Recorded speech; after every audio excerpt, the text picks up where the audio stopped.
शुरुआत रोहित जी आपसे करते हैं।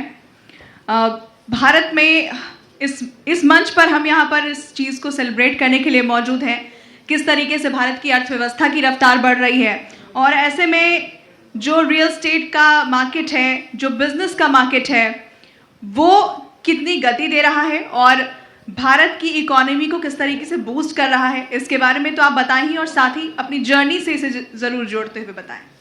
थैंक यू पूजा जी। जैसा कि आपने अभी कहा कि भारत की इकोनॉमी के बारे में और हमारी जर्नी के बारे में, बेसिकली मैं बिलोंग करता हूं मैनपुरी ज़िले के एक छोटे से कस्बे करहल से, और वहां से लेके आगरा तक और आज आपके साथ लंदन बैठा हूं। ये जर्नी वास्तव में बहुत ही आनंददायक रही और इसमें मेरे परिवार का, मेरे फैमिली का बहुत योगदान है। खासकर मेरी वाइफ, जिसने मेरे साथ पिलर बनकर हर कदम पे साथ दिया है और बहुत ही हमें प्रेरणा दी है हर काम को आगे बढ़ाने के लिए। जैसे इस जर्नी में हम लोग रियल एस्टेट सेक्टर में आज जुड़े हुए हैं। रियल एस्टेट सेक्टर इंफ्रास्ट्रक्चर को तो मजबूत करता ही है, साथ ही इकोनॉमी को ग्रो करने के लिए बहुत ही बड़ा कार्य करता है। आज जैसे हम लोग अपने इंफ्रास्ट्रक्चर के क्षेत्र में काम कर रहे हैं तो लाखों लोगों को रोजगार देते हैं। जिस तरह से बिजनेस डेवलप हो रहा है, यूपी के अंदर में योगी जी जिस तरह से काम कर रहे हैं, उनका सपना 1 ट्रिलियन की जो इकोनॉमी है उसको पूरा करने में इंफ्रास्ट्रक्चर, रियल एस्टेट बहुत बड़ा काम करता है। जैसा आप लंदन में हम लोग आए हैं, घूम रहे हैं, हमने अपने आगरा के अंदर यूपी में जो एक नई क्लेवर को लेके आए हैं, European model township, European model जो थीम है, उस थीम को हमने आगरा में अपनी टाउनशिप के अंदर इम्प्लीमेंट किया। उसका हमें इतना अच्छा रिस्पॉन्स मिल रहा है कि लोग आ रहे हैं, लाइक कर रहे हैं, नई चीज़ को देख रहे हैं और हम उस टाउनशिप के सारे जो है एक बड़े बड़े गार्डन्स और जो सारी मॉडर्न फैसिलिटीज़ हैं उसको कनेक्ट करते जा रहे हैं। तो इंफ्रास्ट्रक्चर नो डाउट इंडिया के अंदर आने वाले समय में एक बहुत बड़ा रोल निभाएगा और इकोनॉमी को मजबूत करने में अपना बहुत बड़ा रोल देगा। बिल्कुल। सुनील कुमार जी, आपसे सवाल यही है कि भारत का जो रियल एस्टेट का सेक्टर है वो किस तरीके से रोजगार, निवेश और जीडीपी में अपनी अहम भूमिका निभा रहा है, और साथ ही हमारे साथ जो मेहमान यहाँ मौजूद हैं, जो दर्शक हमें देख रहे हैं, वो आपकी जर्नी के बारे में भी समझना चाहेंगे। Thank you. सबसे पहले तो जी भारत का मैं आभार करता हूँ जिन्होंने इस इंटरनेशनल मंच पर मुझे मेरे अनुभव साझा करने का मौका दिया और मेरे लिए ये बहुत गर्व की बात है। तो यहाँ तक आपके सवाल की बात है तो रियल एस्टेट आज एक बहुत बड़ी इंडस्ट्री बन चुका है। खाली लोग रहने के लिए नहीं, अपनी पूंजी को संभालने के लिए भी रियल एस्टेट में ही इन्वेस्ट करते हैं।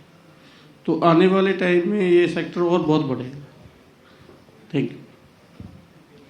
कुलदीप सिंह जी भी हमारे साथ यहाँ मौजूद हैं। क्या आप मानते हैं कि आर्थिक रफ्तार का एक बड़ा इंजन, अगर हम कहें बिजनेस को, रियल एस्टेट को, उसमें एक बड़ी भूमिका ये निभा रहा है, और किस तरीके से देखते हैं? आज इस मंच पर यहाँ मौजूद हैं, क्या कहना चाहेंगे?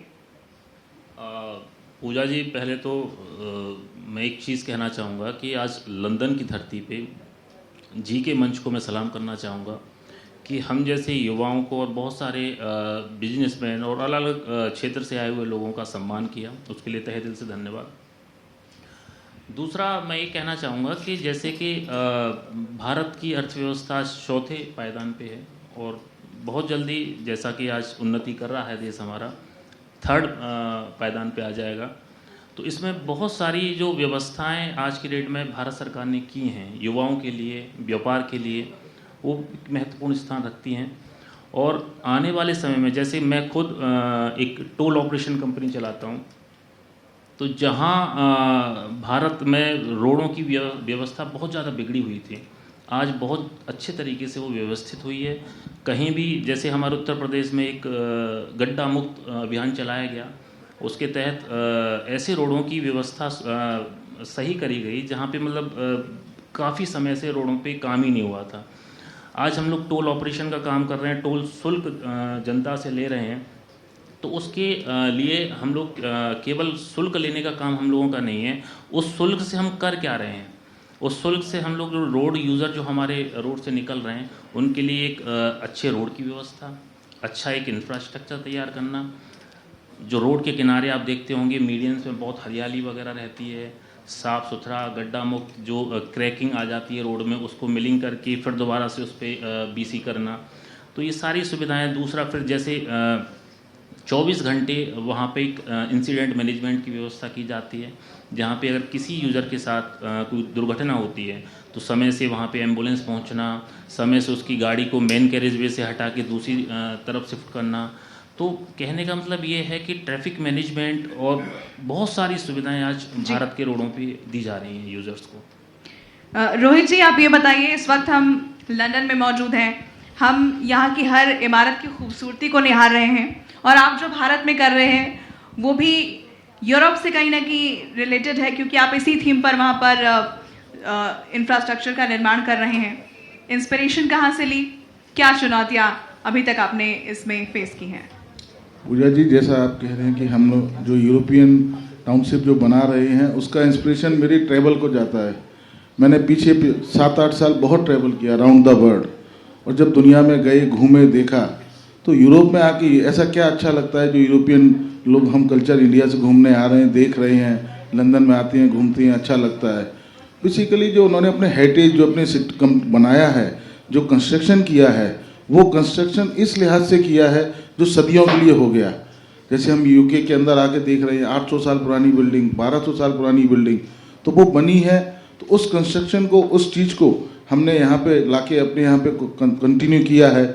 और जिस तरह से हम इसको बना रहे हैं, यूरोपियन मॉडल्स को हमने अपने यहाँ पे डाला है, उसका जो क्लेवर लोगों को पसंद आ रहा है और जो हम अपने इन्वेस्टर्स को, अपने ग्राहकों को दे पा रहे हैं, उसका सबसे बड़ा कारण यही है कि आज की डेट में मॉडर्न लाइफस्टाइल के युग में जो लोग सोशल मीडिया से नए यूथ जुड़ा हुआ है, उसको वो पुरानी चीज़ें पसंद नहीं आती हैं। वो चाहते हैं कुछ नया मिले उनको हरियाली, ग्रीनरी, ये सब चीज़ तो है ही, साथ में ऐसा कुछ नया, नई मॉडर्न क्लब्स, मॉडर्न उनके जिम्स जो मॉडर्न लाइफस्टाइल में उनके साथ सेट बैठते हैं, उसको देने का हमने प्रयास किया है।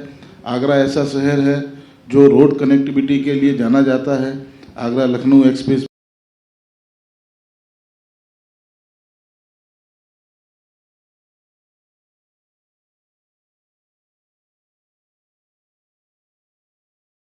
बाकी सभी से इसे अलग बनाने में क्या आपने खास किया, और साथ ही सक्सेस मंत्र क्या आप मानते हैं अपने काम में? यही जैसे है कि हम प्रॉमिस कम करते हैं और प्रोजेक्ट डिलीवर ज़्यादा करते हैं।